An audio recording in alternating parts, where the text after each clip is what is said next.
સમાચાર સુરતમાંથી સ્ટંટબાજોને પોલીસે પાઠ શીખવાડ્યો। જોખમી સ્ટંટ કરતા નબીરા વિરુદ્ધ પોલીસે કાર્યવાહી કરી। કારમાં જોખમી સ્ટંટ કરવાનો વિડીયો વાયરલ થયો હતો। જોખમી સ્ટંટ કરનારા આરોપીની ધરપકડ કરાઈ। સ્ટંટબાજ શ્યામ બાબરિયાની ઉત્તરાયણ પોલીસે ધરપકડ કરી। સોશિયલ મીડિયામાં ફેમસ થવા માટે સ્ટંટ કર્યા હતા। રીલ્સ બનાવવાના ચક્કરમાં યુવકે જોખમી સ્ટંટ કર્યા હતા, પરંતુ અહીંયા પોલીસે કાયદાનો પાઠ ભણાવ્યો છે। અમારા સંવાદદાતા બળદેવ સુથાર વધુ વિગતે વાત કરવા જોડાયા છે। બળદેવ, આ સ્ટંટબાજો પર પોલીસે હવે લાલ આંખ કરી છે। છેલ્લા ઘણા સમયથી આપણે સોશિયલ મીડિયાની અંદર જોઈએ છે કે અવનવાર યુવાનો છે તે સોશિયલ મીડિયાની અંદર ફેમસ થવા અથવા તો રીલ્સ બનાવવા જે ઘેલું લાગ્યું છે ને તેના કારણે અનેક નુકસાન છે લોકોએ ભોગવવાનો વારો આવતો હોય છે અને સ્ટંટબાજોએ પણ ભારે નુકસાન જે વેઠવતા હોય છે। ક્યારેક તો લોકોના જીવ જોખમમાં મુકાઈ જતા હોય છે।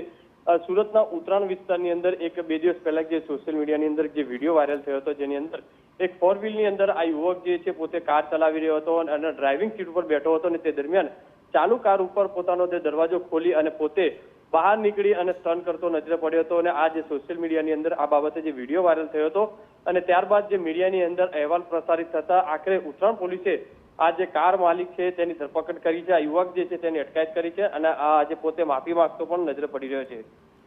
બિલકુલ, આભાર બળદેવ।